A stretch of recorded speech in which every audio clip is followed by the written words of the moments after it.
ஒரு ஆள் நிம்மதியாக மகிழ்ச்சியாக இருந்தானா, உங்கள் நிம்மதிக்கும் மகிழ்ச்சிக்கும் என்ன காரணம்னு கேட்டிருக்கார் இன்னொருத்தர். என்கிட்ட இருந்தது பூராவையும் என் பிள்ளைங்களுக்கு சமமாக பங்கு போட்டு கொடுத்துட்டேன், எனக்குன்னு எதுவுமே வச்சுக்கல, அதுதான் நிம்மதிக்கு காரணம்ன்றிருக்கான். உங்ககிட்ட இருந்தது எவ்வளவு இருந்தது அப்படின்னு கேட்டிருக்காரு அவர். மொத்தமாக ஒரு 50,000 ரூபா இருக்கும் அப்படின்னு இருக்கான். அவ்வளவும் பணமாகவே இருந்ததா அப்படின்னு கேட்டிருக்காங்க அவங்க. இல்லைங்க, அவ்வளவும் கடன், அதை தான் பிரித்து கொடுத்துருக்கேன் பிள்ளைங்கக்கிட்ட அப்படின்னு நானும். அவன் பொங்கல் திருநாள். பொங்கல் திருநாள்னால் இது ஏதோ அறுவடை திருநாள் அப்படின்னு சொல்லுவோம். அதாவது வருஷம் பூரா நாம் பாடுபட்டு அதனுடைய பலனை அனுபவிக்கிற நாள் அப்படிங்கிறது நாம் சொல்லிகிட்டு இருக்கிறது. இது முக்கியமாக இது ஒரு நன்றி அறிவிப்பு நாள் அப்படின்னு சொல்லுவாங்க. இன்றைக்கி நிறைய நன்றி அறிவிப்பு கூட்டம்லாம் நடந்துக்கிட்டு இருக்குல்ல, அது மாதிரி விவசாயிகள் நடத்துகிற ஒரு நன்றி அறிவிப்பு விழா இது. யாருக்கு நன்றி சொல்கிறாங்கன்னா ஆதவனுக்கு. அதாவது சூரியன் இல்லைன்னா விவசாயம் இல்லை. அதனால் ஆதவனுக்கு நன்றி செலுத்துகிற நாளாக இந்த பொங்கல் திருநாளை நாம் கொண்டாடுறோம். அதாவது இந்த பொங்கலில் விவசாயிகள்கிட்டேருந்து நிறைய பண்புகளை நாம் தெரிஞ்சுக்க வேண்டிய நாள் இது. விவசாயிகள் அவங்க விவசாயம் முன்னேறி இருக்கிற அளவுக்கு விவசாயிகளுடைய வாழ்க்கை தரம் முன்னேறலை. அந்த அளவுக்கு அவர்கள் நாட்டுக்காக உழைச்சிக்கிட்டு இருக்கிறாங்க. அந்த காலத்திலே அதை பற்றி ஒரு கதை சொல்கிறது உண்டு. ஒரு வயசான ஆள் நிலத்தில் ஏறு உழுதுகிட்டு இருந்தாராம். கிழிஞ்சு போன ஒரு சின்ன துண்டை தான் இடுப்பில் கட்டியிருந்தாராம். தலையில் ஒரு கந்தலை சுற்றி இருந்தார். உடம்பு பூரா சேரு, ரொம்ப ஏழை. ஏறு ஓட்டிகிட்டு இருக்கிறவர் வேறு எப்படி இருப்பார்? இருந்தாலும் அந்த ஆள் ரொம்ப ஜாலியாக பாட்டு பாடிக்கிட்டே ஏறு உழுதுகிட்டு இருந்தாராம். உடம்புல தான் அவர் ஏழையை தவிர மனசில் ஒரு ஏழையாக தெரியல. அந்த சமயத்தில் அந்த நாட்டு ராஜா அந்த பக்கமாக குதிரை மேலே வந்தாராம். வேட்டைக்கு போயிட்டு பரிவாரங்களோடு திரும்பி வந்துக்கிட்டு இருக்கிறார். ரொம்ப செல்வ செழிப்பில் இருக்கிற ராஜா அவர் இந்த வயசான விவசாயியை பார்த்துருக்கார். இந்த ஆள் ரொம்பவும் ஏழைங்கிறது அவர் பார்த்தாவே பளிச்சுன்னு தெரியுது. கட்டிக்கிறதுக்கு நல்ல துணி இல்லை, உடம்போ இழைச்சி போயிருக்குது, வயிறு முதுகில் போய் ஒட்டிக்கிட்டு இருக்கு, கண்ணு குழி விழுந்து போயிருக்குது. ஆனாலும் முகத்தை பார்த்தா சந்தோஷமாக இருக்கிற மாதிரி இருக்குது. இவ்வளோ உற்சாகமாக பாடிக்கிட்டு இருக்கிறாரே அப்படின்னு ஆச்சரியமாக நினச்சி பார்த்தார் அந்த ராஜா. சரி, அவர்கிட்ட கொஞ்சம் பேச்சு கொடுத்து பார்க்கலாம் அப்படின்னு முடிவு பண்ணார். ஐயா பெரியவரே, இப்படி கொஞ்சம் வர முடியுமான்னாராம். பொழுது போகிறதுக்குள்ளே நான் இந்த வயல் பூரா உழவு ஓட்டி ஆகணும், அதனால் பேசுகிறதுக்கு நேரம் இல்லை அப்படின்னாராம் அந்த பெரியவர். என்ன அவ்வளவு அவசரமாக? மீதி இருந்தால் நாளைக்கு உழுதக்கூடாதா? அது சரி, உனக்கு எத்தனை ஏக்கர் நிலம் இருக்குது அப்படின்னு விசாரிச்சிருக்கார் ராஜா. எனக்குன்னு சொந்தமாக உள்ளங்கை அளவு கூட நிலம் கிடையாது. இது எங்கள் முதலாளியோட நிலம். இதை பூராவும் உழுது முடித்தாதான் அவர் கூலி கொடுப்பார். நான் கூலிக்கு உழுதுகிட்டு இருக்கிறேன். உங்ககிட்ட பேசிக்கிட்டு இருந்தால் அவருக்கு துரோகம் பண்ணது மாதிரி ஆகிடும் அப்படின்னாராம். ராஜா குதிரையை விட்டு கீழே இறங்கினார். வரப்பில் நடந்து அந்த பெரியவர்கிட்டயே போனாராம். சரி, ஒரு நாள் பூரா உழுதா உனக்கு எவ்வளவு கூலின்னு கேட்டிருக்கார். 8 அணா கூலி கிடைக்கும்னாராம் அவர்.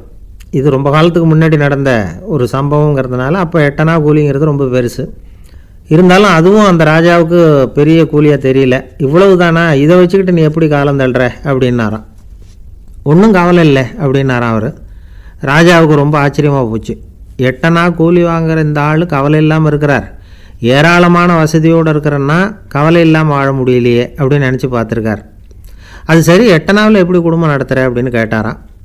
எனக்கு கிடைக்கிற 8 அணாவில் 2 அணா குடும்பத்துக்கு செலவழிக்கிறேன், 2 அணா பழைய கடனுக்கு கொடுக்குறேன், 2 அணா தர்மம் செய்கிறேன், 2 அணா வட்டிக்கு கொடுக்குறேன், ஒரு குறையும் இல்லைன்னாராம். ராஜாவுக்கு ஒன்றும் புரியல.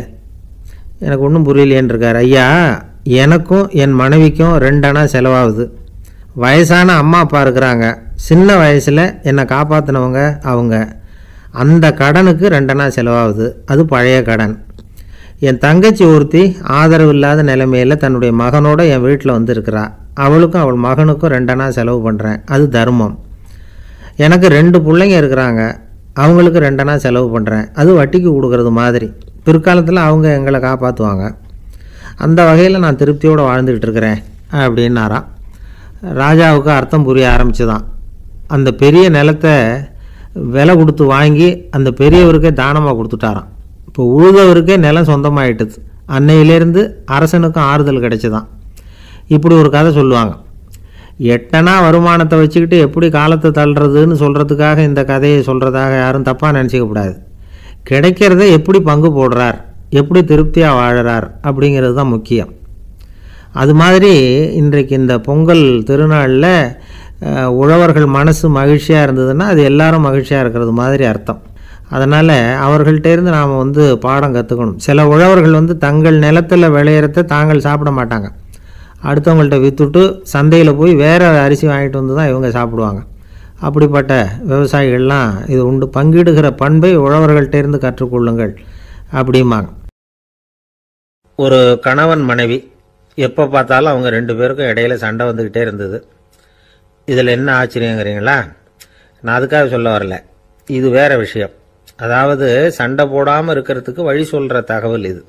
நான் சொன்ன அந்த கணவன் மனைவி எப்படின்னா, கணவன் ஒரு வார்த்தை சொன்னால் மனைவி கிட்டேருந்து 2 வார்த்தை பதிலாக வரும்.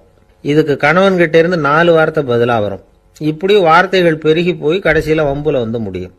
அந்த அம்மா பொறுத்து பார்த்தாங்க, அவங்களால தாக்கு பிடிக்க முடியல. பக்கத்து வீட்லேயும் ஒரு கணவன் மனைவி இருந்தாங்க, அவங்களுக்குள்ள சண்டை வர்றதில்ல. அது எப்படி அவங்களால மட்டும் சண்டை போடாமல் இருக்க முடியுது அப்படின்னு இந்த அம்மாவுக்கு ஆச்சரியம். ஒரு நாள் நேராக பக்கத்து வீட்டு அம்மாக்கிட்டே போய், ஏம்மா நீங்கள் எப்படி கணவனும் மனைவியும் சண்டை போட்டுக்காமல் இருக்கிறீங்க, அது எப்படி முடியுது உங்களால் அப்படின்னு கேட்டாங்க. அதுக்குன்னு ஒரு மருந்து இருக்குது, அதை சாப்பிட்டா சண்டை வராது அப்படின்னாங்க அவங்க. சரிங்க, அந்த மருந்தை அவர் சாப்பிட மாட்டேன்னு சொல்லிட்டா என்ன பண்ணுறது அப்படின்னு கேட்டிருக்கிறாங்க இவங்க. அந்த மருந்து அவருக்கு இல்லைம்மா, உனக்கு தான் அப்படின்னாங்களாம் அவங்க. அப்படியா, அப்படின்னா கொடுங்க, ரொம்ப நல்லதாக போச்சு. அதை எப்படி சாப்பிட்றதுங்கிற விவரத்தையும் சொல்லுங்கள், எங்கே அது கிடைக்குங்கிறதையும் சொல்லுங்கள், வாங்கிக்கிறேன் அப்படின்னு கேட்டாங்களாம் இவங்க. வேற எங்கேயும் போய் வாங்க வேண்டாம், என்கிட்டே இருக்க அந்த மருந்து அதில் கொஞ்சம் தர்றேன், வாங்கி வச்சுக்க. உன் வீட்டுக்காரர் உன்னோட சண்டையை ஆரம்பிக்கிறப்போலாம் நீ இந்த மருந்தில் 1 ounce வாயில் ஊற்றிக்கணும். அதை உடனே குடிச்சிடக்கூடாது, ஒரு 5 நிமிஷமாவது அது வாயில் இருக்கணும், அதுக்கப்புறம் குடிச்சிடலாம் அப்படின்னு சொல்லி ஒரு பாட்டில் மருந்தை இந்த அம்மா கிட்ட கொடுத்து அனுப்புனாங்களாம். மருந்தை எடுத்துக்கிட்டு இந்த அம்மா வீட்டுக்கு வந்திருக்கிறாங்க. வீடு பூட்டி இருந்ததுனால கணவன் வாசல்லையே காத்துக்கிட்டு இருக்கிறான். மனைவியை கண்டதும் சண்டை போட ஆரம்பிச்சிட்டான். வீட்டை பூட்டிவிட்டு எங்கே போய் தொலைஞ்ச, எவ்வளவு நேரமாக ஒரு மனுஷன் வாசல்லையே காத்துட்டு கிடக்கிறது அப்படி இப்படின்னு கத்த ஆரம்பிச்சிட்டான். மனைவி இதுக்கு பதிலே சொல்லலை. அந்த அம்மா பேசாம வீட்டை திறந்தாங்க, சமையல் அறைக்குள்ளே போனாங்க, 1 ounce மருந்தை வாயில் ஊற்றிக்கிட்டாங்க. அன்னைக்கு சண்டை மேற்கொண்டு வளரவே இல்லை, நின்றுட்டுது. மருந்து பரவாயில்ல. அதுக்கப்புறம் பல சந்தர்ப்பங்களில் சண்டை வரும் போல இருக்கிற போலாம் இந்த மருந்து அதை நிறுத்தியிருக்கு.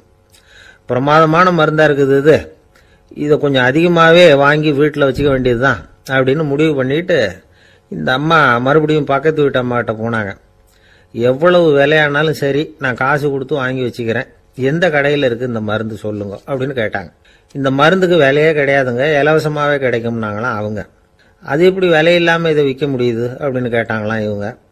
அது மருந்தாக இருந்தால் தானே விலை வைக்கிறதுக்கு, அது வெறும் தண்ணி தானே அப்படின்னாங்களாம். வெறும் தண்ணியா சண்டையை நிறுத்துது அப்படின்ட்டு இருக்காங்க இவங்க. அது சண்டையை நிறுத்தலை, உன்னோட மௌனம் தான் சண்டையை நிறுத்துது. நீ வாயில் தண்ணியை வச்சுக்கிறதுனால எதிர்த்து பேசுறதில்ல, அதனால உன்னுடைய கணவர் கோபம் சாந்தமாயிடுது அப்படின்னாங்களாம் அவங்க. இந்த கதையிலிருந்து சண்டையை நிறுத்துற மருந்து எதுன்னு தெரிஞ்சுக்கிட்டோம் இல்லையா? ஒருத்தர் என்ன பண்ணாரு, பாட்டிலில் தண்ணியை ஊற்றி வச்சுக்கிட்டு அவர்கிட்ட வர்றவங்களுக்கெல்லாம் இதை சிபாரிசு பண்ணலாம்னு நினச்சிக்கிட்டு உட்காந்துருந்தார். ஒரு அம்மா வந்தாங்க. இதை கேட்டுவிட்டு இதையே ஒரு மருந்து மாதிரி கொடுக்கலாம்ங்கிறது அவர் முடிவு. அதனால பாட்டிலில் தண்ணி அடைச்சி வச்சுக்கிட்டு அதில் கலருக்காக என்னத்தையோ ஒரு ஜீரகம் அது மாதிரி எதையாவது கலந்து வச்சுக்கிட்டு ஒரு மருந்து மாதிரி ஒரு பாவனையில் வச்சுக்கிட்டு உட்காந்துருக்காரு. யாராவது வீட்டில் சண்டைன்னா என்கிட்ட வாங்க மருந்து தரேன்னு. ஒரு அம்மா வந்தாங்க, எனக்கும் என் வீட்டுக்காரருக்கும் அடிக்கடி சண்டை வருதுங்க அப்படின்ட்டு இருக்காங்க. கவலைப்படாதம்மா, நான் ஒரு மருந்து தரேன்னு சொல்லி வீட்டுக்குள்ளே போய் ஒரு பாட்டில் எடுத்து வந்து கொடுத்தார். பாட்டிலில் இருக்கிறது என்னங்கிறத சொல்லிவிட்டு அது பேரில் மரியாதை வராது இல்லையா, அதனால் சொல்லலை. அந்த அம்மா வாங்கிட்டு போனாங்க. 4 நாள் கழித்து திரும்பி வந்தாங்க. என்னம்மா வீட்டில் சண்டை நின்று போச்சான்னு கேட்டிருக்காரு இவர். அங்கே நின்று போச்சுங்க, இப்போ உங்ககிட்ட ஆரம்பமாக போகுதுன்னாங்களாம். என்னம்மா அப்படின்ட்டு இருக்காரு இவர் பயந்து போய். பின்ன என்னங்க, நீங்கள் என்ன மருந்து கொடுத்துருக்குறீங்க என்னங்க அப்படின்னாங்களாம் கோவமா. அது வெறும் தண்ணி தானே அப்படின்ட்டு இருக்காரு இவர். தண்ணியா இது, நல்லா பாருங்க அப்படின்னு அந்த பாட்டில் நீட்டினாங்களாம். இவர் வாங்கி பார்த்துருக்கார். அப்புறம் தான் விஷயம் புரியுது அவருக்கு. இவர் கை தவறுதலா அவங்க வீட்டில் இருந்த மண்ணெண்ணெய் பாட்டில் எடுத்து அவர்கிட்ட கொடுத்துருக்குறாங்க. அப்புறம் என்ன ஆகும், சண்டை வராமல்.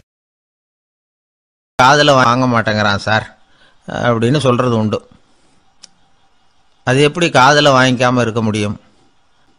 காதுங்கிறது எப்பவும் திறந்தே இருக்கக்கூடிய ஒன்று தானே.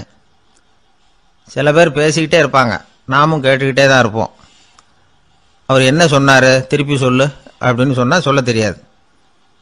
காது சரியாக கேட்டாலும் நாம் பேசுகிறத மற்றவங்க சரியாக கேட்குறாங்களா அப்படிங்கிறது சந்தேகம்தான்.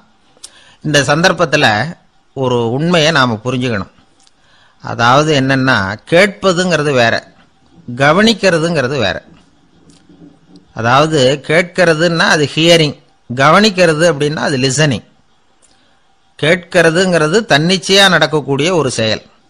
இப்போ ஒரு சாலையில் நடந்து போயிட்டுருக்குறோம், எவ்வளவோ சத்தம் நம்ம காதில் விழுந்துக்கிட்டு இருக்கு. கார் போகிற சத்தம் கேட்குது, பறவை ஒரு மரத்துலேருந்து கத்துது, அந்த சத்தம் கேட்குது. இப்படி நிறைய காதில் விழுந்துக்கிட்டு இருக்கு. ஆனால் கவனிக்கிறதுங்கிறது எப்படின்னா, நம்ம முழு மனசை செலுத்தி உன்னிப்பாக கேட்கறது. எத்தனையோ சத்தத்துக்கு நடுவில் தன்னுடைய குழந்தை அழற சத்தத்தை தாய் தெரிஞ்சுக்க முடியுது இல்லையா? அது மாதிரி விவரம் தெரிஞ்சவங்கலாம் என்ன சொல்கிறாங்கன்னா, கவனித்தல் அதாவது லிசனிங் அப்படிங்கிற செயலில் 3 அம்சங்கள் இருக்கிறதாக சொல்கிறாங்க. அது என்ன 3 அம்சங்கள் அப்படின்னா, முதல்ல காதால் கேட்கறது, இது முதல் அம்சம். ரெண்டாவது என்னன்னா கேட்டதை புரிஞ்சுக்கிறது. மூணாவது என்னன்னா என்ன புரிஞ்சுக்கிட்டோங்கிறத தெரிவிக்கிறது, ஃபீட்பேக் அப்படின்னு சொல்கிறோமே அது. ஒரு ஆசிரியர் வகுப்பில் பாடம் நடத்திக்கிட்டு இருக்கிறார். வெறுமனே கேட்குற குழந்தை ஒரு காதால் வாங்கி இன்னொரு காதால் விட்டுடும். அதாவது கேட்குற குழந்தை அப்படி செய்யும். ஆனால் கவனிக்கிற குழந்தை கேட்டதை புரிஞ்சுக்கும். என்ன புரிஞ்சுக்கிட்டேன்னு கேட்டால் பதில் சொல்லும். இதுதான் கேட்கறதுக்கும் கவனிக்கிறதுக்கும் உள்ள வித்தியாசம். ஒரு புள்ளி விவர கணக்கு என்ன சொல்லுது தெரியுமா? ஒரு மனிதன் எழுதுறது மூலமா 6% அறிவை பெருக்கிக்கிறானா, எழுதுறது மூலமா. படிக்கிறது மூலமா 19% அறிவை பெருக்கிக்கிறானா. பேசுறது மூலமா 30% அறிவை பெருக்கிக் கொள்ளுகிறான் அப்படின்னு சொல்றாங்க. ஆனா பாருங்க, கவனிக்கிறது மூலமா 45% அறிவை பெருக்கிக் கொள்ளுகிறான் அப்படிங்கிறது புள்ளி விவரம். அதனால கற்றலின் கேட்டல் நன்று அப்படின்னு சொல்றாங்க இல்லையா, அது இதுதான். அதனால கவனிக்கிறது மூலமா அதிக அறிவை நாம பெருக்கிக் கொள்ள முடியும். கேள்வி ஞானம்தான் ரொம்ப சிறந்தது அப்படிங்கிறார் வள்ளுவர். அதாவது கவனிச்சு கேட்கணும், அதுதான் முக்கியம். இப்போ மற்றவங்க சொல்கிறத நல்லா கவனிக்க முடியாதபடிக்கு நாமே சில தடைகளை ஏற்படுத்திக்கிறோம், அல்லது நம்ம அறியாமலே அப்படி ஒரு தடை உண்டாயிடுது. அந்த தடைகளை தாண்டணும் அல்லது தகர்த்து எறியணும் அப்படிங்கிறது பெரியவர்கள் சொல்லுகிற யோசனை. அது என்ன தடைகள் அப்படின்னா, நமக்கு தெரியாத இவர் என்ன சொல்லிட போகிறார் அப்படிங்கிற நினப்பு, இது ஒரு தடை. சொல்லி முடிக்கிறதுக்கு முன்னாடியே குறுக்க பேசுறது, மனசை அங்கேயும் இங்கேயும் அலையிறது, இதெல்லாம் தான் தடைகள். ஆசிரியர் பாடம் நடத்துகிறார் அப்படின்னா மாணவர்கள் அக்கறையாக கவனிக்கணும், அப்போ தான் பரீட்சையில் பாஸ் ஆக முடியும். வீட்டுக்குள்ள கணவன் சொல்கிறத மனைவி கவனித்து கேட்கணும், மனைவி சொல்கிறத கணவன் கவனித்து கேட்கணும், இல்லைன்னா குழப்பமாயிடும். ஒரு அம்மா கோயிலுக்கு போனாங்க, சேலையில் ஒரு முடிச்சு போட்டிருந்தாங்க. எதுக்கு சேலையில் முடிச்சு போட்டு வச்சுருக்குறீங்க அப்படின்னு கேட்டாங்க. எங்கள் வீட்டுக்காரர் ஒரு கடிதத்தை மறக்காமல் தபால் போட்டியில் போட்டுடணும்னு சொன்னார், ஞாபகத்துக்காக முடிச்சு போட்டு வச்சுருக்கிறேன் அப்படின்னாங்க. கடிதத்தை பெட்டியில் போட்டுட்டீங்களா அப்படின்னு கேட்டாங்க. அது எப்படிங்க முடியும், அவர் கடிதத்தை என்கிட்ட கொடுக்க மறந்துட்டாரே அப்படின்னாங்களாம். அதனால் மறக்கப்படாதுன்னு நினச்சிக்கிட்டே மறந்து விடுறது, இப்படி ஒரு வாழ்க்கை. அதனால் வாழ்க்கையில் நமக்கு இருக்கிறது செவிச்செல்வம் ரொம்ப முக்கியமானது. நிறைய கேட்கணும், சொல்கிறத விட கேட்கணும், கேட்கறத விட முக்கியம் கவனிக்கிறது. அப்படி கவனிக்கிறது மூலமாக நம்முடைய வாழ்க்கையில் வெற்றி பெறணும். அங்கே நபிகள் நாயகம் உட்கார்ந்துருக்கிறார்.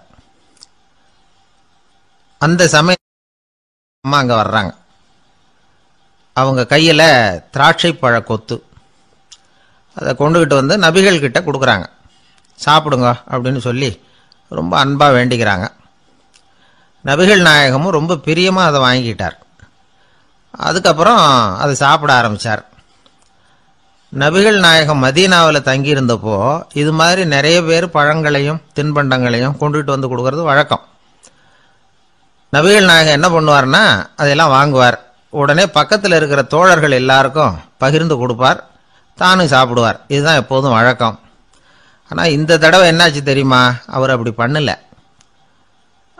ஒவ்வொரு பழமாக எடுத்து தானே சாப்பிட்டுக்கிட்டு இருக்கிறார். அவர் விருப்பமாக சாப்பிடுகிற காட்சியை ஆசை தீர பார்த்துக்கிட்டு இருந்தாங்க அந்த வயசான அம்மா, அந்த பழத்தை கொடுத்தவங்க. அவங்களுக்கு ரொம்ப மகிழ்ச்சியாக இருந்தது, மன நிறைவாக இருந்தது. நாம் ஆசையாக கொண்டுகிட்டு வந்து கொடுக்குற பழத்தை நபிகள் நாயகம் இவ்வளோ பிரியமாக சாப்பிட்றாரே அப்படின்னு நினச்சி ரொம்ப சந்தோஷப்பட்டாங்க. அதுக்கப்புறம் அங்கேருந்து அவங்க புறப்பட்டு போயிட்டாங்க. அந்த அம்மா போனதுக்கப்புறம் பக்கத்தில் இருந்த தோழர்கள் பேச ஆரம்பித்தாங்க. ஏன்னா அவங்களுக்கு சந்தேகம், இன்னைக்கு வித்தியாசமாக நடந்துக்கிட்டாரே அப்படின்னு. அண்ணலே, எது உங்களுக்கு வந்தாலும் எங்கள் எல்லாருக்கும் கொடுத்துட்டு தான் நீங்கள் சாப்பிடுவீங்க.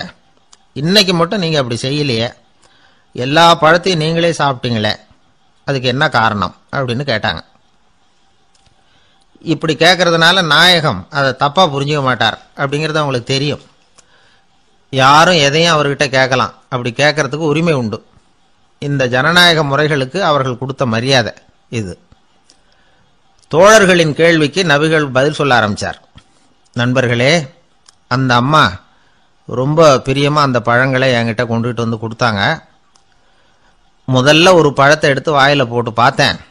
அது ரொம்ப புளிப்பாக இருந்தது, சாப்பிட்றது ரொம்ப கஷ்டம். உங்ககிட்ட யாருக்காவது அதை கொடுத்துருந்தா அதில் வாயில் போட்டதும் புளிப்பு தாங்காமல் முகம் சுழிச்சிருப்பீங்க. அதை அந்த அம்மா பார்த்துட்டாங்கன்னா வருத்தப்பட்டிருப்பாங்க. ஆசையாக கொண்டுகிட்டு வந்து நமக்கு கொடுத்துருக்குறாங்க. அவங்க அன்பான மனசை நோகடிக்கிறதுக்கு நான் விருப்பப்படலை. அதனால் முகம் சுளிக்காமல் சாப்பிட்ணுமேங்கிறதுக்காகத்தான் அந்த பழங்கள் பூராவே நானே சாப்பிட்டுட்டேன் அப்படின்னு புன்முறுவலோடு பதில் சொன்னாராம் நபிகள் நாயகம். இன்னொருத்தர் மனசு புண்படக்கூடாதுங்கிறதுக்காக புளிப்பையும் இனிப்பாக ஏற்றுக்கொள்ளுகிற பண்பாடு இருக்குது பாருங்கள், அது ஒரு பெரிய நாகரிகம். அது எல்லாருக்கும் சுலபமாக வந்துடாது. நல்லா இருக்கிற பழத்தையே என்ன இவ்வளவு மோசமாக இருக்கேன்னு சொல்லுகிறவர்கள் தான் நம்மக்கிட்ட அதிகம். இந்த காலத்தில் இல்வாழ்க்கையில் இந்த நாகரிகத்தை சில பேர் கடைபிடிக்கிறது உண்டு. நல்லா இருக்கோ இல்லையோ முகம் சுளிக்காமல் சாப்பிட்ருவாங்க. ஏன்னு கேட்டால், எதுக்காக சார் வீண் வம்பு, ஏதோ நமக்குன்னு கொடுத்து வச்சது அவ்வளவுதான் அப்படின்னு நினச்சிக்கிட்டு போக வேண்டியது தானே அப்படிம்பாங்க. இவங்கெல்லாம் கூட ஒரு விதத்தில் பண்பாடு தெரிஞ்சவர்கள் தான். இப்போ ஒரு ஆள் ஊரெலாம் சுற்றி விட்டு கடைசியில் அழுத்து போய் ஒரு ஹோட்டலுக்குள்ளே நுழைஞ்சானான். ரொம்ப களைப்பாக இருந்தது அவனுக்கு. அதனால் ரொம்ப களைப்படைஞ்சு போய் ஒரு நாற்காலியில் போய் உட்காந்துருக்கிறான். இவனை பார்த்ததும் சர்வர் ஓடி வந்தார். சார் உங்களுக்கு என்ன வேணும்னு கேட்டார். எனக்கு தேவை 2 தோசையும் கொஞ்சம் அன்பான வார்த்தைகளும் அப்படின்னா. சர்வர் உள்ளே போனார், 2 தோசையை கொண்டாந்து வச்சார். அன்பான வார்த்தை கேட்டனே அப்படின்னா இவன். சர்வர் ரொம்ப பணிவாக குனிஞ்சு இவன் காதோரமாக சொன்னார், ஐயா இந்த தோசையை சாப்பிட்றாதீங்க, புளிச்சு போன பழைய மாவு அப்படின்னார். இது பாருங்க, அன்பான வார்த்தையும் 2 தோசையும் கேட்டார், கொண்டாந்து கொடுத்துட்டார். இப்படி இருக்கிறவர்களும் இன்றைய மனிதர்களில் அதிகம். அதனால் மனிதர்கள் ஒவ்வொருத்தரும் ஒவ்வொரு விதம். நம்மகிட்ட பிரியமாக நடந்துகிறவர்கள் மனம் கோணும்படி நாம் நடந்து கொள்ளக்கூடாது அப்படிங்கிறது தான் நபிகள் நாயகம் அவருடைய செயல் மூலமாக நமக்கு உணர்த்தி இருக்கிற வாழ்வியல் உண்மை. கழுதிய நண்பர்கள் எங்கே போனாலும் சேர்ந்தே போவாங்க வருவாங்க. அப்போது அந்த கழுதை கொஞ்சம் கவலையோடு பேச ஆரம்பிச்சுதான். அதோ பாரு, அங்கே ஒரு புதர் தெரியுது இல்லையா, இந்த புதருக்குள்ளே ஒரு சிங்கம் இருக்குது. அந்த பக்கமாக நான் போகிறப்போ வர்றப்போலாம் அது என்கிட்ட வம்பு வளர்க்குது, தகராறு செய்யுது, என் மேலே பாயுது, என்னை தாக்குது, ஏன்னு தெரியல அப்படின்னுது. இதை கேட்டதும் அந்த குரங்கு சொல்லிச்சு, இனிமேல் கவலைப்படாத, இந்த தடவை நான் உன்னை காப்பாற்றுறேன்னுது. அதுக்கப்புறம் ஒரு நாள் அந்த குரங்கும் கழுதியும் அந்த புதர் பக்கமாக போய்கிட்டு இருந்தாங்க. எதிர்பார்த்தது மாதிரியே நடந்தது. அந்த சிங்கம் எதிரில் வந்தது, கழுதியை பார்த்தது, உடனே அது மேலே பாய ஆரம்பிச்சுட்டுது. அவ்வளவுதான். உடனே இந்த குரங்கு என்ன பண்ணிச்சு தெரியுமா, கிடுகிடுன்னு ஒரு மரத்து மேலே ஏறி உட்காந்துக்கிட்டது. அங்கே உட்காந்துக்கிட்டு கீழே அந்த கழுதையும் சிங்கமும் போடுற சண்டையை வேடிக்கை பார்க்க ஆரம்பிச்சுட்டுது. கொஞ்ச நேரம் கழித்து அடிபட்ட காயத்தோடு அந்த கழுதை மெதுவாக நடந்து வந்தது. குரங்கும் மெல்ல மரத்தை விட்டு கீழே இறங்கிச்சு. இப்போ கழுதை கேட்டுது, என்னை காப்பாத்துறேன்னு சொல்லிவிட்டு காலை வாரி விட்டுட்டியே, நீ பாட்டுக்கு மரத்து மேலே ஏறி உட்காந்துக்கிட்டே, அது நியாயமானது. குரங்கு பரிதாபமாக அதை பார்த்துது. நான் மரத்து மேலே இருந்து நீங்கள் 2 பேரும் சண்டை போட்டதை பார்த்துக்கிட்டு தான் இருந்தேன். உன்னோட சத்தம் தான் அதிகமாக இருந்தது, அது நீ சிரிக்கிற மாதிரி எனக்கு கேட்டுது, அதனால் நீ தான் ஜெயிச்சுக்கிட்டு இருக்க போல இருக்கு அப்படின்னு நினச்சிவிட்டேன்னுது. இன்றைக்கி பல பேர் இப்படி தான் இருக்கிறாங்களாம். யார் ஜெயிக்கிறாங்க யார் தோக்குறாங்கங்கிறத முகத்தை பார்த்து கூட கண்டுபிடிக்க முடியறதில்ல. பேசுகிற பேச்சை வச்சு கூட கண்டுபிடிக்க முடியறதில்ல. தோற்கிறவங்க கூட சிரிக்கிற மாதிரி முகத்தை வச்சுக்கிறான். இன்றைய மனிதர்கள்கிட்ட ஏகப்பட்ட முரண்பாடுகள். பொய் முகங்களோட உலவுகிறவர்கள் தான் அதிகம். உண்மை முகம் எங்கே இருக்குது அப்படிங்கிறத புரிஞ்சுக்கிட்டு நண்பர்களை தேர்ந்தெடுக்கணும் அப்படிங்கிறது ஒரு முக்கியமான கருத்து. கடவுள் இந்த உலகத்தை படைச்சுட்டு அதுக்கப்புறமும் கொஞ்ச நாள் இங்கேயே தங்கியிருந்தாராம். அப்போ தான் அவருக்கு ஒரு உண்மை புரிஞ்சுதான் இந்த உலகத்தில் தங்கி இருக்கிறது எவ்வளவு இடைஞ்சல்னு. தினமும் மனிதர்கள் தேடி வந்து ஏதாவது புகார் சொல்லிக்கிட்டே இருந்தாங்களாம். எனக்கு அது வேணும் இது வேணும்னு கேட்டுக்கிட்டே இருந்தாங்களாம். சில பேர் வந்தாங்க, நாங்கள் வந்து விவசாயம் பண்ணுறோம், தண்ணி இல்லாமல் பயிர் காயுது, எங்களுக்கு மழை வேணும் அப்படின்னாங்க. அவங்க போனதும் அதுக்கப்புறம் சில பேர் வந்தாங்க, நாங்கள் வந்து மண்பானை செய்கிறவங்க நிறைய பானை செஞ்சு வச்சுருக்குறோம், மழை பெஞ்சால் எல்லாம் கரைஞ்சி வீணாக போயிடும், அதனால் இன்றைக்கி மழை பெய்யக்கூடாதுன்னாங்க. கடவுள் பார்த்தார், அவருக்கு என்ன பண்ணுறதுன்னே தெரியல, ஏகப்பட்ட குழப்பம், தலையை பிச்சுக்கலாம் போல இருந்தது, கிட்டத்தட்ட பைத்தியம் பிடிக்கிற அளவுக்கு ஆயிட்டுது. எல்லாருடைய ஆசைகளையும் அவரால் நிறைவேற்ற முடியல. ஏன்னா ஒன்றுக்கு ஒன்று முரண்பாடாக இருந்தது. ஒரு நாள் தன்னுடைய அமைச்சரவையை கூட்டி ஆலோசனை கேட்டார். என்ன செய்யலான்னு சொல்லுங்கன்னார். இது என்ன பிரமாதம், பேசாமல் இமயமலை அடிவாரத்தில் போய் உட்காந்துங்க, யாரும் தொந்தரவு பண்ண மாட்டாங்கன்னாங்க. அங்கேயும் மனிதர்கள் வர ஆரம்பிச்சுருவாங்களேன்னார் கடவுள். சரி அப்படின்னா சந்திரனில் போயிருந்துக்கலாமேன்னாங்க. அங்கேயும் மனுஷன் குடி வர போகிறான் அப்படின்னார் கடவுள். வெகு தூரத்துக்கு அப்பால் உள்ள நட்சத்திர மண்டலத்துக்கு போயிடலான்னாங்க. இதெல்லாம் நிரந்தர தீர்வாகாது, நிரந்தரமாக இந்த மனிதனுடைய தொல்லையிலேருந்து நான் விடுபடணும், அதுக்கு ஏதாவது வழி சொல்லுங்கன்னார் கடவுள். ஒரு வயசான ஆள் வந்தார்.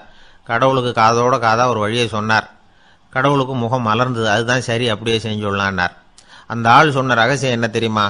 மனிதனால் அடைய முடியாத ஒரு இடம் இருக்குது, அது வேற எங்கேயும் இல்லை, அவனுக்கு உள்ளே இருக்குது, அங்கே போய் மறைஞ்சிங்க, அதுக்கப்புறம் மனிதர்களால் உங்களுக்கு தொந்தரவு இருக்காதுன்னார். மனிதன் நினைக்காத இடம் அதுதான். அதாவது உள்ளுக்குள்ளே இருக்கிற உண்மையை புரிஞ்சுக்காம வெளியில் எங்கேயோ அது இருக்கிறதாக நினச்சி வரட்டிக்கிட்டு அலையிறான் மனுஷன். உள்ளே இருக்கிற உண்மை புரிஞ்சா நாம் தன்னம்பிக்கையோடு தலை நிமிர்ந்து வாழலாம். வேடிக்கையாக ஒரு கதை சொல்லுவாங்க. இதை பாருங்கள், நம்ம பையன் எங்கே பணம் வச்சாலும் எடுத்து விடுறான், என்ன பண்ணுறதுன்னாங்க அம்மா. அப்பா கொஞ்சம் நேரம் யோசனை பண்ணார். அதுக்கப்புறம் சொன்னார், அவன் கண்ணில் படாத இடமா நம்ம வீட்டில் இருக்கிறது ஒரே இடம் தான், அங்கே பணத்தை வை திருட்டு போகாதுன்னார். அது எந்த இடம்னு கேட்டாங்க. அதுதான் அவன் பாட புஸ்தகம், அதில் வச்சிரு, அவன் தொடவே மாட்டான், பாட புத்தகத்தை தொடாமல் பரீட்சையில் வெற்றி பெற முடியாது அப்படிங்கிறத புரிஞ்சுக்கணும். உள்ளே இருக்கிற உண்மையை தொடாமல் வாழ்க்கையில் வெற்றி பெற முடியாது. அதனால் உண்மையை புரிஞ்சுக்கிட்டா வாழ்க்கையில் வெற்றி நிச்சயம். அவனுக்கு வயசாயிட்டுது. இந்த கவலை பயம் எல்லாமும் அதிகமாயிட்டுது. மரண பயம், ராத்திரியில் சரியாக தூங்க முடியல, இப்படி ஆயிட்டுது நிலைமை. அந்த அரசன் ஏற்கனவே எப்படின்னா போர்க்களங்களில் எத்தனையோ பேரை ஓட ஓட விரட்டி இருக்கிறான். இருந்தாலும் இப்போ அந்த துணிச்சல்லாம் எங்கேயோ போயிட்டுது. பேசாமல் படுத்துருக்கிறான். அப்படியே படுத்தாலும் தான் தூக்கம் வர மாட்டேங்குது. என்ன பண்ணலாம்னு யோசித்தான் இந்த மன்னன். உடனே எல்லா அமைச்சர்களையும் கூப்பிட்டான். எனக்கு வந்து நிம்மதி இல்லை, எதை நினச்சாலும் பயமாக இருக்குது, எனக்கு ஒரு ஆலோசனை சொல்லுங்க அப்படின்னா. என்ன ஆலோசனை வேணும் அப்படின்னு சொல்லி கேட்டாங்க. எனக்கு ஒரு நெருக்கடியான சந்தர்ப்பம் ஏற்பட்டு போச்சுன்னு வச்சுக்கோங்க. அந்த நேரத்தில் நீங்கள் யாருமே என் பக்கத்தில் இல்லை ஆலோசனை சொல்கிறதுக்கு அப்படின்னா, அந்த சமயத்தில் எனக்கு உபயோகப்படுற மாதிரி ஒரு வாசகம், பொன்மொழி ஏதாவது சொல்லுங்க. அதை வந்து நான் என்னுடைய வைர மோதிரத்துக்கு அடியில் பதிச்சு வச்சுக்கிறேன் அப்படின்னார். தேவைப்படுறப்போ உதவும் அப்படிங்கிறதுனால. அவர் போட்டிருந்த மோதிரமும் அதுக்கு தகுந்த மாதிரியே திறந்து மூடுறது மாதிரி அமைஞ்சிருந்தது. ஏதாவது வாசகம் எழுதுனா உள்ற வச்சுக்கலாம், அதுக்கான வசதி அதில் இருந்தது. அமைச்சர்கள்லாம் யோசனை பண்ணாங்க. இது மாதிரி ராஜா கேட்குறாரு, என்ன வாசகம் அதாவது பொன்மொழி சொல்லலாம் அப்படின்னு எல்லாரும் யோசனை பண்ணாங்க. ஒருத்தருக்குமே சரியாக தோணலை, ஒரே குழப்பமாக இருந்தது. ஏன்னா நெருக்கடியான சமயத்தில் உபயோகப்படுறது மாதிரி ஒரு பொன்மொழி வேணும்னு சொல்லியிருக்கிறார். அப்படி இப்படி யோசித்து பார்த்தா ஒன்றுமே தோணலை. எல்லாரும் குழம்பிக்கிட்டு இருந்த நேரத்தில் ஒரு பெரியவர் அந்த பக்கமாக வந்தார். அவர் சொன்னார், நான் வேணும்னா அதுக்கு பொருத்தமாக ஒரு வாக்கியம் சொல்கிறேன், ஆனால் ஒரு நிபந்தனை, அதை யாரும் ரொம்ப ஆர்வம் காரணமாக அவசரப்பட்டு படிச்சிடக்கூடாது. அதை வந்து ரகசியமாக அந்த மோதிரத்துக்குள்ளே எழுதி வச்சுக்கணும். எப்போவாவது இக்கட்டில் மாட்டிக்கிற சமயத்தில் மட்டும் வேற வழியே இல்லை அப்படிங்கிற நிலைமையில மட்டும்தான் அதை திறந்து பார்க்கணும். அப்படி நீங்க இருக்கிறதா இருந்தா நான் அதை சொல்றேன் அப்படின்னாரு அந்த பெரியவர். சரின்னு ஒத்துக்கிட்டாங்க எல்லாரும். அதே மாதிரி அவர் ஒரு வாக்கியத்தை சொன்னார். அவர் சொன்ன வாக்கியத்தை ரகசியமா மோதிரத்துக்குள்ள பதிச்சு மூடியாச்சு. ராஜா அதை விரல்ல மாட்டிக்கிட்டார். கொஞ்ச நாள் ஆச்சு. அந்த ராஜாவுக்கு ஒரு சோதனை வந்தது. என்ன சோதனைன்னா, அடுத்த நாட்டு மன்னன் படையெடுத்துக்கிட்டு வந்துட்டான்.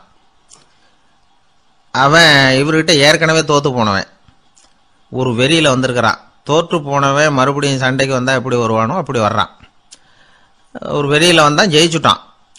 என்னாச்சு இவரோட நிலைமைன்னா, நாட்டை இழந்துட்டார், எல்லாத்தையும் இழந்துட்டார். கடைசியா ஒரு அடிபட்ட குதிரையில ஏறி தப்பிச்சு போயிட்டார், வேற வழி இல்லைன்னு. பின்னாடி துரத்திக்கிட்டு வராங்க. இவர் ஒரு மலை உச்சிக்கு போயிட்டார்.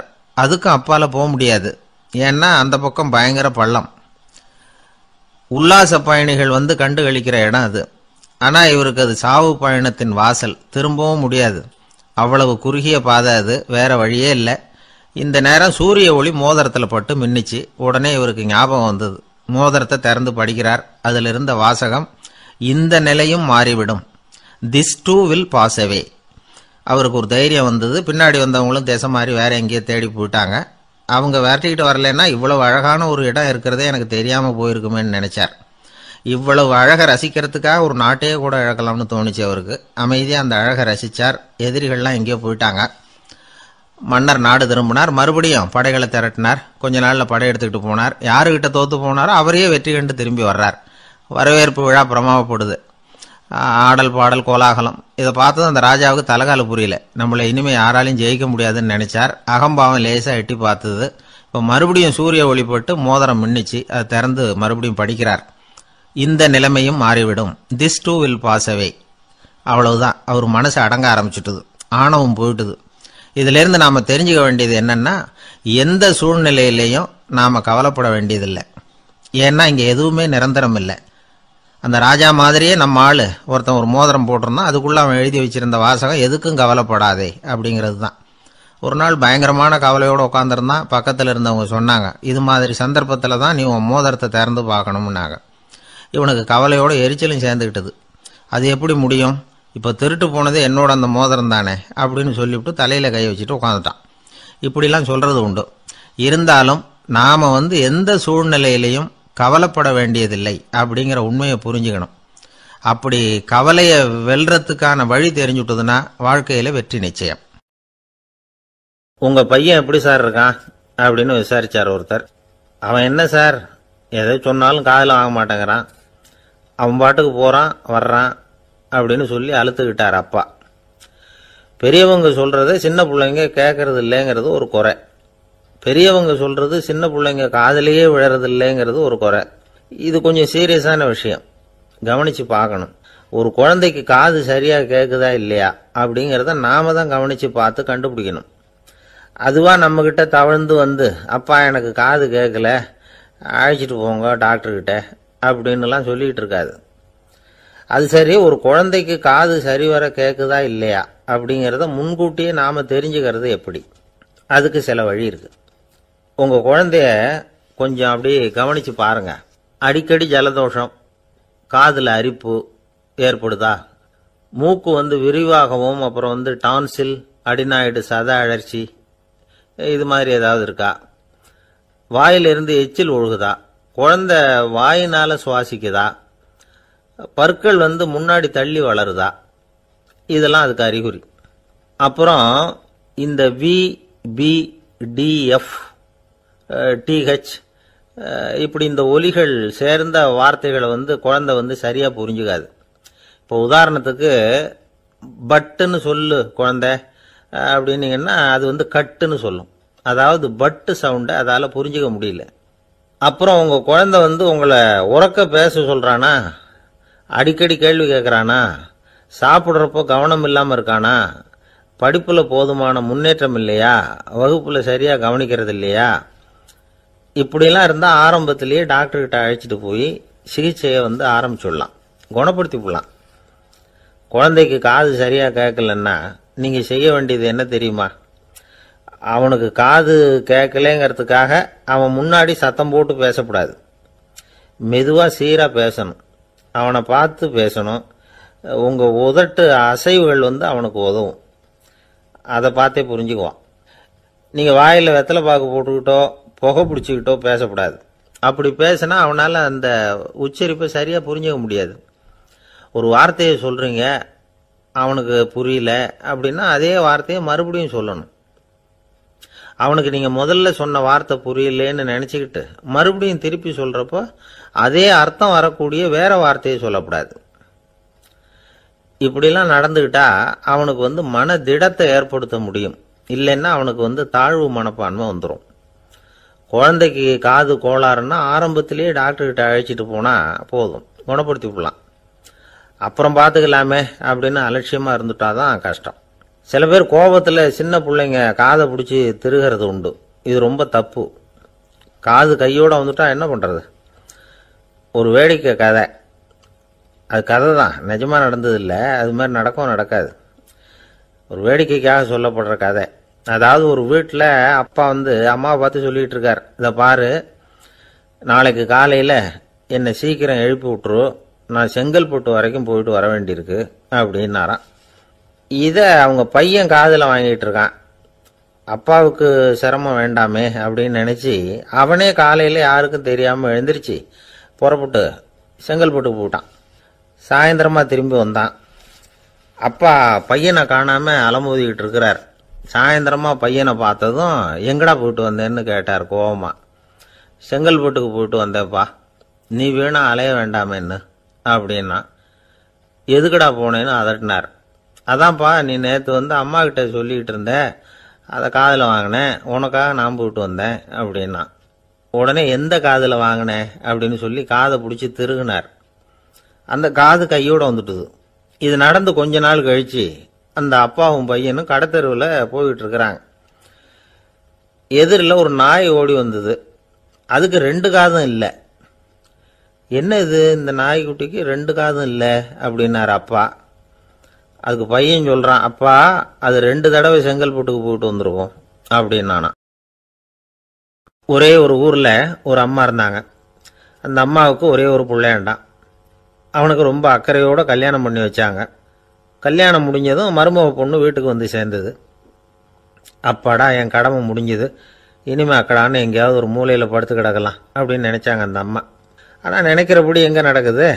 அதுக்கப்புறம் தான் பிரச்சனையே ஆரம்பமாச்சு. மருமகள் குணம் சரியில்லை, ஒரு மாதிரி. அந்த பொண்ணு வீட்டுக்கு வந்ததுமே முதல் வேலையாக மாமியாரை பார்த்து, அதுதான் நான் வந்துட்டேன்ல, இனிமேல் உங்களுக்கு என்ன வேலைங்க, புறப்பட வேண்டியது தானே, காசி ராமேஸ்வரம்னு எங்கேயாவது போங்க அப்படின்னுட்டு தான். மாமியாரை பார்த்தாங்க, கொஞ்சம் யோசனை பண்ணாங்க. இதை பாருமா, நீ இப்படி சொல்கிறதுக்கு முன்னாடியே வீட்டை விட்டு புறப்படணுங்கிற முடிவுக்கு நான் வந்துட்டேன். வீட்டை மட்டும் இல்லை, இந்த உலகத்தை விட்டே கூட போகிறதுக்கு தயாராக இருக்கிறேன். ஆனால் ஒரே ஒரு விஷயத்துக்காக என் உயிரை கையில் பிடிச்சிக்கிட்டு இருக்கிறேன் அப்படின்னாங்களாம். என்ன விஷயம்னு கேட்டது இந்த மருமக பொண்ணு. வேற ஒன்றும் இல்லை, என் பிள்ளைக்கு கல்யாணம் பண்ணி வச்சுட்டேன். ஒரு பேர புள்ள பிறந்து அதை என் கண்ணால் பார்த்துட்டேன்னா நான் எங்கே வேணும்னாலும் போகிறதுக்கு தயாராக இருக்கிறேன் அப்படின்னாங்களாம் அந்த மாமியார்.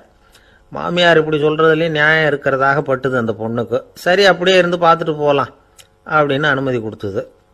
கொஞ்ச காலத்தில் ஒரு பேரன் பிறந்தான். அந்த அம்மாவும் பேரனை கண்ணால் பார்த்துட்டாங்க. சரி, பேரனை பார்த்தாச்சுல்ல, இனிமேல் புறப்பட வேண்டியது தானே அப்படின்னது மருமக பொண்ணு.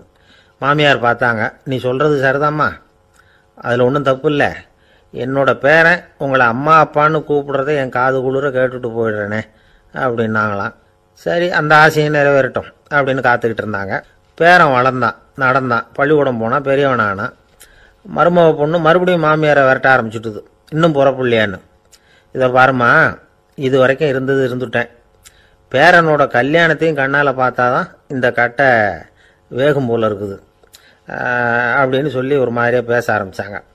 இதுவும் நியாயமான ஆசையாக தான் படுது அப்படின்னு அது யோசிச்சிருக்கு அந்த பொண்ணு. சரின்னு அதுக்கும் ஒத்துக்கிட்டது.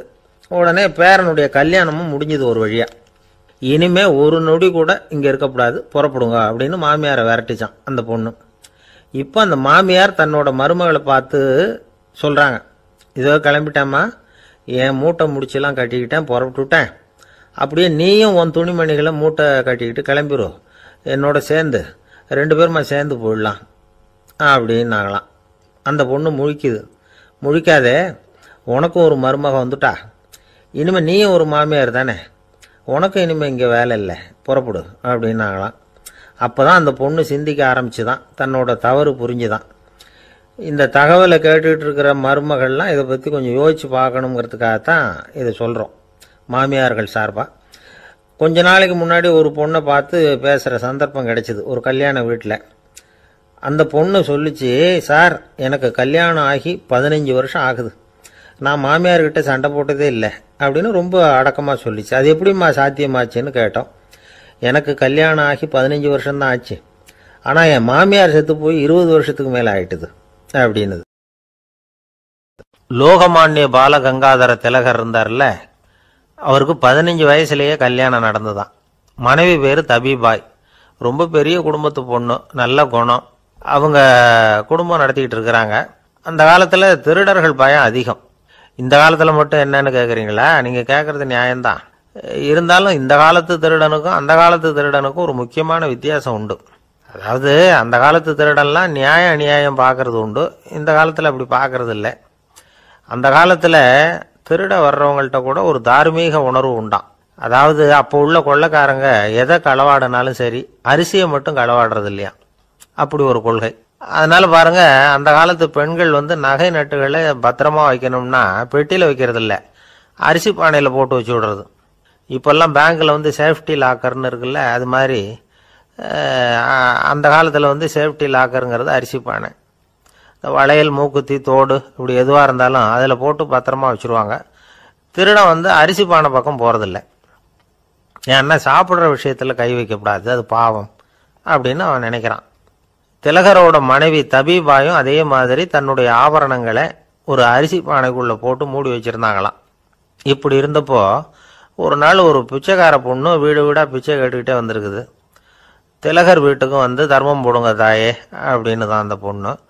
அந்த அம்மா தபிபாய் காதில் இது விழுந்திருக்கு. உடனே கை நிறைய அரிசி அள்ளிக்கிட்டு போட்டிருக்கு.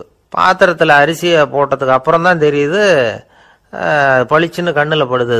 அதாவது அந்த அம்மாவோட வைர மூக்குத்தி ஒன்று அரிசியோடு சேர்ந்து அந்த பிச்சைக்கார பொண்ணு பாத்திரத்தில் போய் விழுந்துட்டுது. இந்த அம்மாவுக்கு மனசுக்குள்ளே குழப்பம், என்ன இப்படி ஆயிட்டுதே, மூக்குத்தி போயிட்டுதே, பிச்சை பாத்திரத்திலேருந்து அதை எப்படி எடுக்கிறது அப்படின்னு தயக்கம். வாயை திறந்து அதை கேட்கறதுக்கும் கூச்சம். திண்ணையில் உட்காந்துருந்த திலகர் இவ்வளவையும் பார்த்துக்கிட்டு இருக்கிறார். மனைவியின் மனசுக்குள்ளே நடக்கிற மௌன போராட்டத்தை அவர் நல்லா புரிஞ்சுக்கிட்டாராம். மனைவியை பார்த்து சொன்னாராம், தபிபாய், இது தெய்வ சம்மதம், அவளுக்கு சேர வேண்டிய மூக்குத்தி அவகிட்ட போயிட்டுது, பிச்சை பாத்திரத்தில் விழுந்த மூக்குத்தியை எடுக்க வேணாம் அப்படின்னாராம். சரின்னு சொல்லிவிட்டு மேற்கொண்டு எதுவும் சொல்லாமல் அந்த அம்மா வீட்டுக்குள்ளே போயிட்டாங்களாம். இந்த காலத்துலலாம் அது மாதிரி நடக்குமா? வெறும் அரிசியை போட்டுட்டு விவகாரம் பண்ணிட்டு இருக்க மாட்டோமா? ஒரு பெரிய மனுஷன் வீட்டுக்கு ஒரு பிச்சைக்காரன் வந்தான். ஐயா, நாங்கள் பிச்சைக்காரங்கள்லாம் சேர்ந்து ஒரு சங்கம் வச்சுருக்குறோம், அதுக்கு நிதி சேர்க்குறோம், அதுக்கு ஒரு 100 ரூபா கொடுத்தீங்கன்னா எங்களுக்கு பெரிய உதவியாக இருக்கும் அப்படின்னானா. அதெல்லாம் ஒன்றும் கொடுக்க முடியாது போ அப்படின்னாரான் அவர். அப்படின்னா ஒரு 50 ரூபாயாவது கொடுங்களேன் அப்படின்ட்டுருக்கான். அதுவும் முடியாதுன்னு சொல்லிவிட்டார். 25 ரூபா அப்படின்னு இருக்கான். எதுவும் முடியாது அப்படின்னாரான். சரிங்க, இவ்வளவு பெரிய வீட்டுக்கு வெறுங்கையோடு திரும்புறது நல்லா இருக்காது, அதனால சும்மா ஒரு 1 ரூபா மட்டுமாவது கொடுங்க அப்படின்னு இருக்கான் அவன். 1 பைசா கூட என்கிட்ட கிடையாது அப்படின்னு விட்டாரான் இவர். அப்படின்னா நீங்கள் ஒரு காரியம் பண்ணுங்களேன் அப்படின்னானா அவன். என்ன செய்யணும் அப்படின்னு இருக்கார். எங்கள் சங்கத்தில் நீங்களும் ஒரு மெம்பராக சேர்ந்துருங்க அப்படின்னானா. காஞ்சிபுரத்தில் பல்லவராஜா ஒரு கோவில் கட்டினார், கைலாசநாதர் கோவில். அதுக்கு கும்பாபிஷேகம் பண்ணுறதுக்கு ஒரு நாள் குறிப்பிட்டு அதுக்கு வேண்டிய ஏற்பாடுகள்லாம் பண்ணினார். முதல் காரியமாக கடவுளை வேண்டிக்கிட்டார், நீங்கள் இந்த கும்பாபிஷேகத்துக்கு நேரில் கலந்துக்கணும்னார். கடவுள் அந்த ராஜா கனவுல வந்தார். நீ கும்பாபிஷேகம் வச்சிருக்கிற அதே நாளில் அதே நேரத்தில் எனக்கு இன்னொரு ஊரில் ஒரு கும்பாபிஷேகம் இருக்குது, அதுக்கு போக வேண்டியிருக்கு. அதாவது திருநின்ற ஊரில் என்னுடைய பக்தர் ஒருத்தர், அவரும் ஒரு கோயில் கட்டி கும்பாபிஷேகம் செய்கிறார், நான் அதுக்கு போக வேண்டியிருக்கு, அதனால் உன்னுடைய தேதியை நீ மாற்றி வச்சுக்கோ அப்படின்னார். கடவுள் தான் எங்கேயும் இருக்கிறவராச்சே, அவர் நினச்சா 2 இடத்துலையும் இருந்து கோயில் கும்பாபிஷேகத்தை நடத்த முடியாதா? ஏன் அப்படி செய்யலை? அது ஒரு முக்கியமான காரணத்துக்காக தான்.